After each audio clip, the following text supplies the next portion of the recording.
Welcome back after the break. ہمارے ساتھ موجود ہیں جناب کامران مرتضیٰ صاحب، JUIF کے رہنما اور سینیٹر بھی ہیں. ان سے بات کریں گے پاکستان میں جو سیاسی صورتحال ہے اور لڑائی وہ اپنی شکلیں تبدیل کر رہی ہے. گرینڈ الائنس کی بات کی گئی ہے آج پاکستان تحریک انصاف کی طرف سے کہ ایک اپوزیشن کا گرینڈ الائنس بننے کی کوششیں اور اس کی طرف عملی اقدامات شروع ہو گئے ہیں. مولانا فضل الرحمان صاحب اپنے طور پر اس حوالے سے جو گفتگو کر رہے ہیں، ایفرٹس کر رہے ہیں، سندھ گئے، انہوں نے وہاں پر GDA کے رہنماؤں سے ملاقاتیں کی. تو کیا JUIF اس گرینڈ الائنس کا حصہ ہوگی یا نہیں؟ مخصوص نشستوں والا معاملہ بھی اس پر بات کرتے ہیں. کامران مرتضیٰ صاحب، گرینڈ الائنس کی باتیں چل رہی ہیں، آپ کی پارٹی، آپ کی جماعت، آپ کی پارٹی کے رہنما، کیا موقف ہے آپ کا اس حوالے سے؟ دیکھیے، گرینڈ الائنس والی بات ابھی تک پری میچور ہے.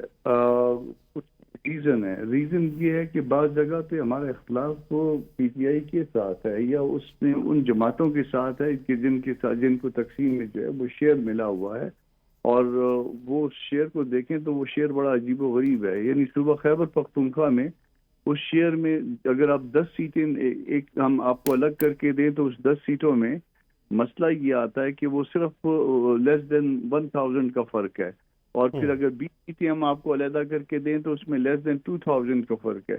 یہ بڑی عجیب و غریب سی بات ہے. تو اس پہ یہ سارا اس کے جو مین بینیفیشری ہے وہ PTI ہے. اس طرح سے اور باقی معاملات بھی ہیں. تو یہ معاملات کو پہلے اگر سیٹل ہو جائے تو پھر اس کے بعد دیکھیں گے آگے کہ کیا اس میں کیا شکل اختیار کرتا ہے. صحیح.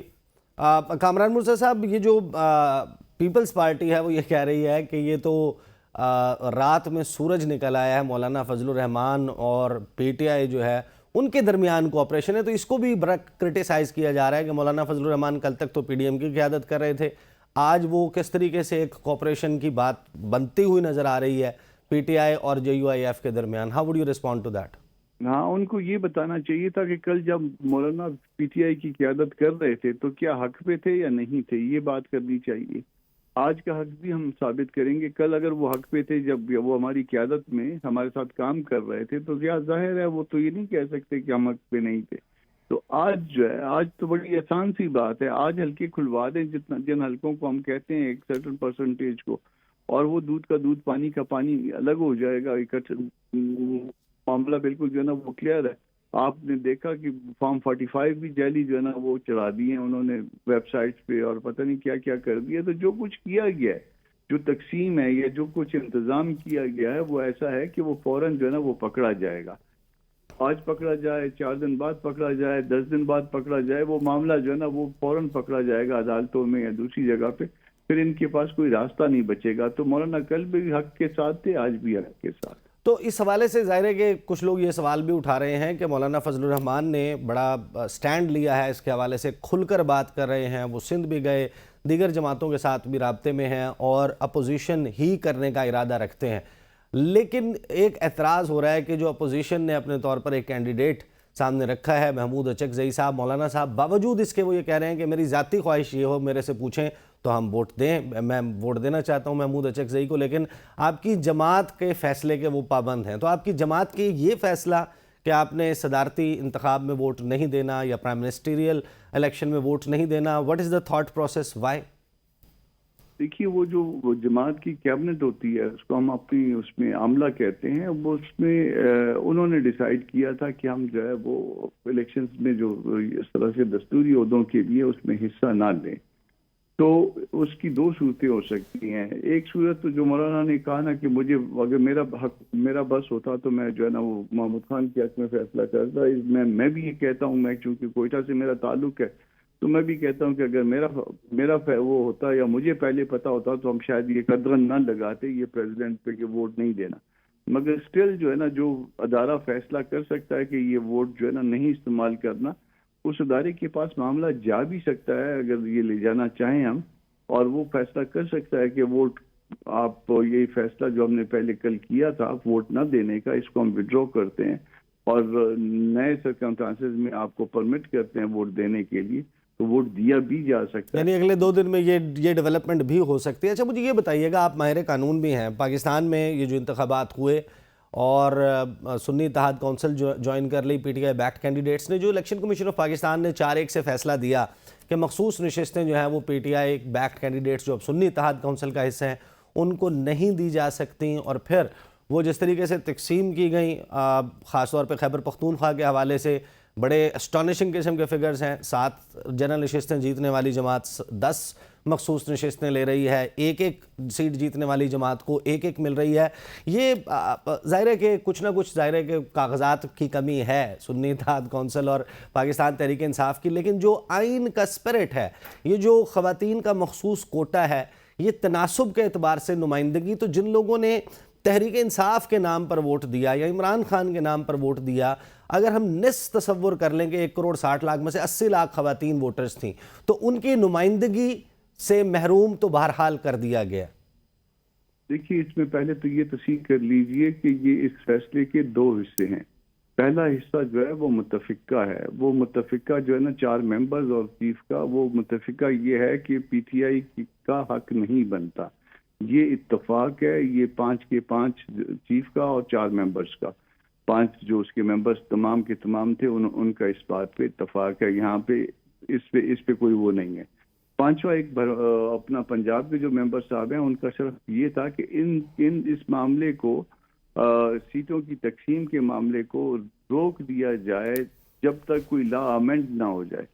یعنی ایک عجیب سی وہ اس میں کوئی انہوں نے وہ گنجائش نکالی کہ لا امینڈ کرے، تو لا امینڈ تو اسی اسمبلی نے کرنا ہے، اور اس اسمبلی میں اکثریت کس کی؟ اکثریت تو حکومتی اتحاد کی ہے، تو وہ اپنے خلاف کبھی بھی نہیں جائے گا. تو وہ بات جو ہے نا وہ لاجک مجھے تو اس میں نظر نہیں آتی. مگر ایک اور اس کا اینگل لے لیجئے.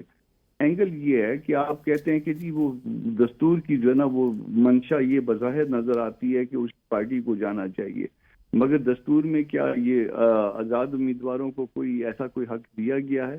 اور اس کے اوپر جو ہے وہ پی ٹی آئی یا سنی اتحاد کونسل صاحب کا پی ٹی آئی کہہ لیجیے، اس نے اتفاق نہیں کیا ہوا تھا. اس 2017 کے قانون پہ اس کا اتفاق نہیں تھا. کیا انہوں نے کبھی جو ہے نا اس کے کسی پروویژن پہ اعتراض کیا؟ ہوا یہ ہے کہ ان سے ایک فاش غلطی ہوئی ہے. ایک سرٹن ٹائم تک جو ہے وہ کٹ آف ڈیٹ ہوتی ہے اس پیپر فائل کرنے کی، اور اس کے ساتھ پیپر فائل کرنے کی بھی ایک کٹ آف ڈیٹ ہے، اور اس کے ساتھ ساتھ لسٹ پارٹی کو فائل کرنے کی بھی ایک کٹ آف ڈیٹ ہے. اور وہ سیکشن 58 کے نیچے جو ہے وہ دسمبر کے مہینے میں شاید وہ دے دی گئی تھی، اور اس کو 3 دفعہ ٹوٹل جو ہے نا وہ اس میں امینڈمنٹس بھی ہوئی تھی.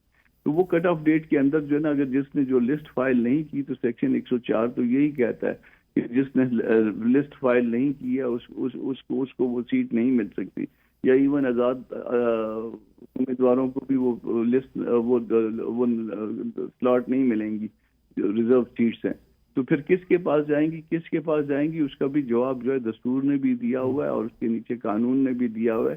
وہ پھر سچ پارٹیز کو جائیں گی. سچ پارٹیز کون سی ہیں؟ سچ پارٹیز وہ ہیں جنہوں نے اپنی لسٹیں دے دی ہوئی تھی اس کٹ آف ڈیٹ کے اندر. کامران مرزا صاحب، دستور کا اسپرٹ تو یہ ہے کہ ان دا فرسٹ پلیس ایک پارٹی جو ہے اس کو بین کرنے کا آرٹیکل 17 میں طریقہ کار ہے، وفاقی حکومت ریفرنس بھیجے، سپریم کورٹ اس کے اوپر فیصلہ سنائے، الیکشن کمیشن آف پاکستان کے پاس جائے، وہ پارٹی کالعدم ہو جائے، ڈی لسٹ ہو جائے. جب یہ پروسیس نہیں ہوا تو یہ باقی جتنی بھی باتیں ہیں، الیکشن سمبل الاٹ نہ کرنا، آپ کے انتخابات کے اوپر اعتراض لگا کے، یہ ایک تادیبی کارروائی ہو سکتی ہے، لیکن اس ایک ایکشن کے نتیجے میں ایک پارٹی کو صفحہ ہستی سے مٹا دینا جس کا طریقہ کار ڈیفرنٹ درج ہے دستور میں، یہ سوال تو بہرحال منڈلاتا رہے گا. اور پی ٹی آئی کا حق سے زیادہ عوام کا حق، جو ووٹر ہے اس کا حق ہے کہ اس کی نمائندگی پارلیمنٹ میں موجود ہو. جس نے ووٹ پول کیا اس کی نمائندگی نہیں ہے، یہ ہے بیسیکلی پرابلم. یقیناً آپ مجھ سے زیادہ قانون جانتے ہوں گے، اور آپ نے الیکشن ایکٹ بھی مجھ سے زیادہ ہی پڑھا ہوگا. تو وہ اگر الیکشن ایکٹ میں اگر اسی طرح سے لکھا ہے تو پھر اسی طرح سے ہونا چاہیے. اور اگر کسی نے جخ ماری ہے اور ٹائم کے اندر جو ہے نا وہ پیپر فائل نہیں کیے یا لسٹ فائل نہیں کی ہے، تو پھر دستور کی اور قانون کی منشا میری سمجھ کے مطابق کم از کم یہ نہیں ہے. اگر فرض کریے کہ میں یہاں ایسی جگہ سے پیپر فائل کر دوں جہاں پہ ایک میں ووٹر بھی نہیں ہوں، اور وہاں پیپر فائل کرنے کے بعد کسی اور دوست نے اگر پیپر فائل نہ کیے تو میں ان اپوز الیکٹ ہو جاؤں، مجھے ڈکلیئر کر دیا جائے، تو پھر کہا جائے گا کہ دستور کی منشا یہ نہیں ہے کیونکہ اس کو ایک ووٹ بھی نہیں ملا، مگر وہ ان اپوز جو ہے نا الیکٹ ہو گیا یا ڈکلیئر کر دیا گیا. تو پھر اس بارے میں آپ کیا کہیں گے؟ پھر تو دستور کی منشا یہاں بھی جو ہے نا کانٹریری نظر آ رہی ہوگی، یا یہاں پہ بھی جو ہے نا وہ قانون کی منشا جو ہے وہ کانٹریری نظر آ رہی ہوگی. مگر جب قانون نے کوئی طریقہ کار مقرر کر دیا ہے کسی وقت کے ساتھ اس کو اٹیچ کر دیا ہے، وہ ٹائم باؤنڈڈ ہے، تو پھر وہ سب کچھ ٹائم کے اندر ہی کرنا ہوگا. اور ایک اور چیز اس کو ذہن میں رکھیے گا، الیکشن کمیشن کے پاس کسی قانون کی وائریز کو چیلنج نہیں کیا گیا تھا، یا ایون اگر وائریز کو چیلنج کیا بھی جائے تو وہ الیکشن کمیشن اس وائریز کو جو ہے نا الٹرا وائریز جو ہے وہ ڈکلیئر نہیں کر سکتا. تو اس کو بھی ذرا ذہن میں رکھ لیجئے، اور اس کے بعد پھر اس کے اوپر وہ فیصلہ کریے کہ کیا کرنا چاہیے. میں فیصلہ کرنے والا کون ہوتا ہوں سر؟ قانونی ماہر آپ ہیں، میرا کام سوال کرنا ہے. پاکستان میں دستور کی ایک سے زائد خلاف ورزیاں، میرا یہ سوال کے انداز میں بات کر رہا تھا. جب سپریم کورٹ آف پاکستان کے پاس معاملہ جاتا ہے، ظاہر ہے کہ وہ کوئی پنچایت نہیں ہے، کسی علاقے کا چودھری نہیں ہے، وہ خود اپنے طور پر یہ تمام چیزیں دیکھ سکتی ہے کہ کوئی چیز اگر آئین کی ultra vires of the constitution ہے، کوئی ماتحت لیجسلیشن آئین کے مطابق نہیں ہے، تو وہ وہاں پر اس معاملے کو سیٹل تو بہرحال کر سکتی ہے. ہم پاکستان کے منصف اعلیٰ کی بات، سب سے بڑے جج کی، سب سے بڑی کورٹ کی بات کر رہے ہیں.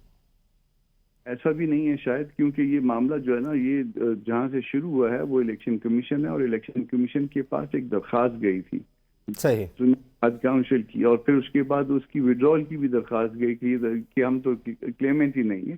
تو وہاں پہ جب آپ ایک فورم آپ نے چوز کر لیا، اور آج تک جو ہے وہ کسی انڈیپینڈنٹ فورم پہ آپ نے اس کی وائریز کو چیلنج نہیں کیا اس ایکٹ کے، الیکشنز ایکٹ کے، کہ جی یہ منشا یہ نہیں ہونی چاہیے، منشا یہ ہونی چاہیے، دستور کی منشا یہ بنتی ہے، تو پھر دین جو ہے نا وہ میرا خیال ہے کہ قانون کے ساتھ ملا کے اس معاملے کو جب پڑھیں گے تو پھر شاید کوئی ان سے وقت گزر گیا ہے، اور اپنا وقت گزر جانے کو اختیار کے پردوں کے نیچے چھپانا وہ زیادتی ہے. صحیح. بہت بہت شکریہ کامران مرزا صاحب ہمارے ساتھ. پروگرام کا وقت ختم ہو گیا ہے. اظہر صدیق صاحب، تیمور طالپور صاحب، رانا احسان افضل اور کامران مرزا صاحب، آپ لوگوں کا بہت بہت شکریہ. خلاصہ یہ ہے کہ پاکستان میں سیاسی لڑائی تھمنے کا نام نہیں لے رہی. 20-22 لوگ ہیں، 25 لوگ ہیں زیادہ سے زیادہ، اور 25 کروڑ عوام یرغمال بنے ہوئے ہیں ان کی لڑائی میں. اور ہر گزرتے دن کے ساتھ اب یہ جو نئی شکلیں آ رہی ہیں اس لڑائی کے سامنے، اس میں لگتا یہی ہے کہ فوکس اپنا اقتدار کا کھیل رہے گا. عوام فی الوقت فوکس میں نہیں ہے. اب تک کے لیے اتنا ہی. مجھے اجازت دیجیے. اللہ حافظ.